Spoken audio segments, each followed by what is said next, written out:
greetings all, hope this finds you well as always, and it's now time for the latest update from the machine shop, where we're up to and, well, what we've been on with. And it's more a case of what's been done. Winter work has finally finished. We've finally got everything we wanted to do done. The only remaining outstanding jobs to be fitted are a couple of motion pins which need feathers and taper pins doing, and there's 2 gauge frame fittings there for the Q6 which just want trialling.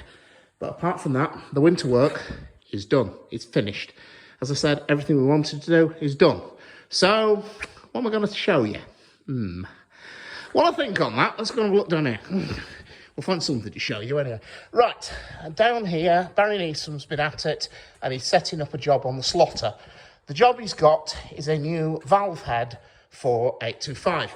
Now, a slotter's one of those pieces of kit that isn't used every day, but when it is, it's usually the only machine you've got that'll do the job. And the job we need to do here, so if you have a look at that valve head, you'll see there's a vertical keyway in the bore. That keyway is there to stop the valve head rotating on the valve spindle.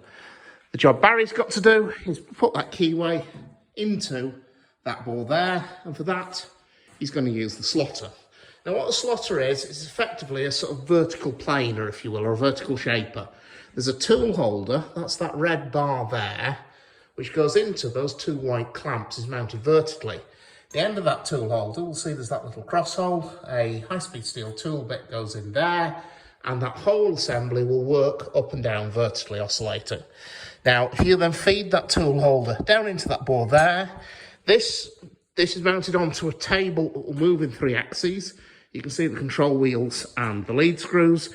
And so you can center it under the cutter and then advance the table that away, and it will put a keyway into the side of the bore as it cuts up and down vertically. So again, not a piece of kit that's used every day, but when you need it for the job, it's usually the only machine you've got that'll actually do it. So admittedly, it spends more of its time than as a bench than a working machine tool, but when the time comes, it's there. And hopefully, we'll get a bit of footage next week of the finished job, if I can persuade Mr. Neeson to leave it on the machine. So, right, moving swiftly onwards, what else have we got to look at? Thomas Goulding's been painting. Not himself, it's gauge frames. Thomas has been in again, and what he's doing is a bit of overhaul work on several of the gauge frames off, I believe, 825.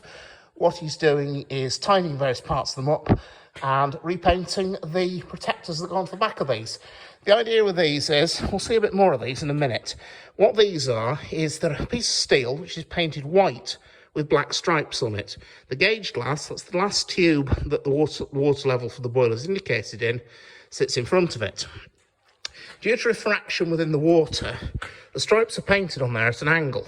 Due to refraction within the water, where the water appears in the glass, refraction will cause those stripes to apparently reverse. So it's just a sort of double check to make sure you know what the water level is. So anyway, Tom's was titivating those up for us. Now, what else have we got to show you? Oh, I know. Let's go outside. Not for any particular reason, but because then we can have a look at where some of the bits that I've been waving the camera at for the last couple of weeks have actually finally ended up on locomotives. So first of all, out to the repair shed, where we've got the frames of 806 in the distance, and then Helen Turner on the front of it, and long-term repair. Through the boiler shop, where the lights are still on. I must remember to turn those off before going home. And then out into the running shed, where we've got Eric. What works Eric had done this winter? What have we done on that? Well, there's new piston packings gone in.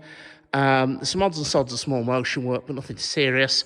Most of that will be dealt with during the running season. The major job with Eric has been the new gauge frames, the new gauge frame fittings, which Brian's been doing over most of the year. Most of the last few months, sorry, not year. And, well, let's hop up in the cab and have a look at those. I'm just going to put you down for a sec, so just hold tight.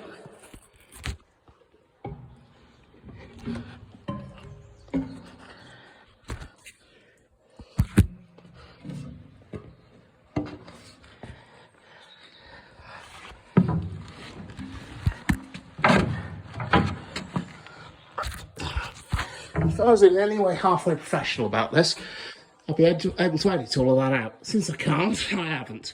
Right, what we've got here is the various gauge frame fittings which Brian has been making over the last couple of months are now all in and fitted and done. And you can see, remember how I pointed the camera at a half assembled gauge frame the other week. Well, here's two of them on the back of Eric, working exactly as they should. And you can also see in the back of it, you see the black and white stripes? Right, well that's the protector. And you can also see how on the left-hand side, the stripes are apparently sloping one way, and in the middle, they're apparently sloping the other way. Right, in the middle, that's the refraction from the water within the glass tube causing that. That's how that works. And so, as I said, there's 3 new fittings on this side, 3 new fittings on the other side. These were to replace parts that were... Sorry, there's 4, because there's also a ball cage in the bottom as well I've forgotten about.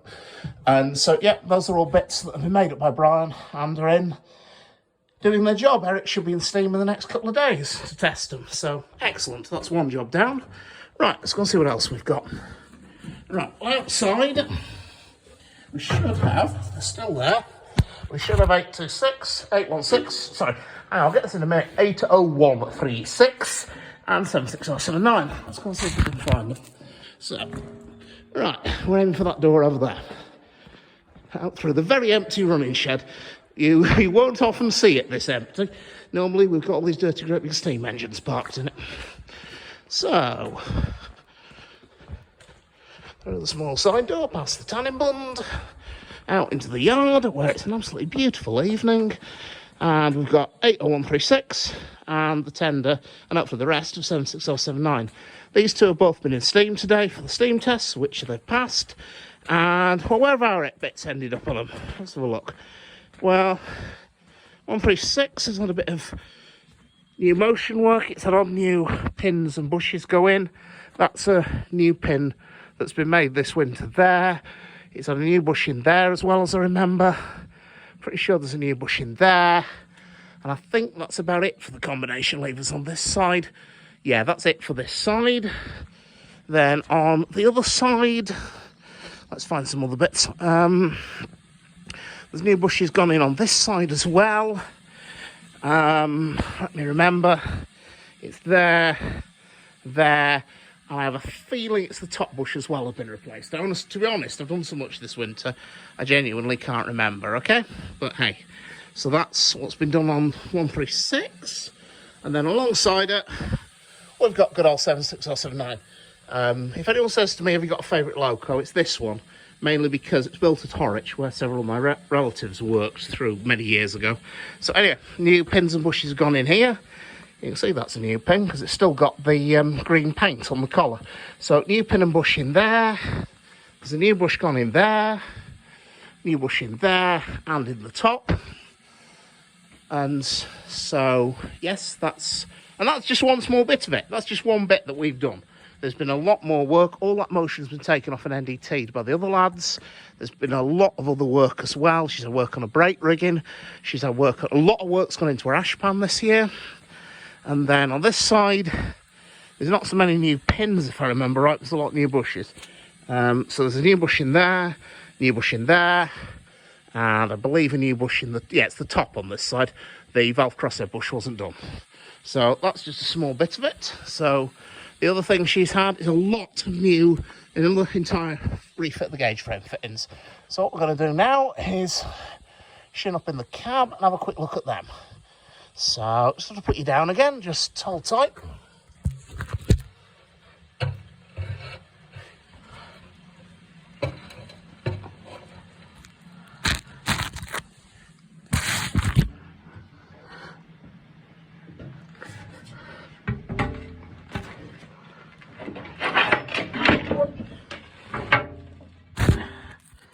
Again, if I was in any way vaguely competent with this game, I'd have either edited that out or left the door open beforehand. So anyway, you get more new gauge frame fittings which Brian's been doing. So we've got bottom bungs there, 2 top bungs there, and then another 2 top ones there, and another new one there. So that's just another little bit of the work. And as you can see from the pressure gauge, she's been in steam today for a steam test, which she's passed with no issues whatsoever. And so there you are, another one's ready to go. So 136 has been in steam today, 76 has also been in steam, so that's 2 down. We've just got Eric to do with there. So anyway folks, just shows where some of our bits end up. I hope you found it interesting. I hope we made a bit of a change from the usual. just shows that, yep, what we've been making has actually gone into use. And it's also an absolutely beautiful evening out there. So anyway, folks, hope you found it educational, informative as always. So take care, and I'll see you around.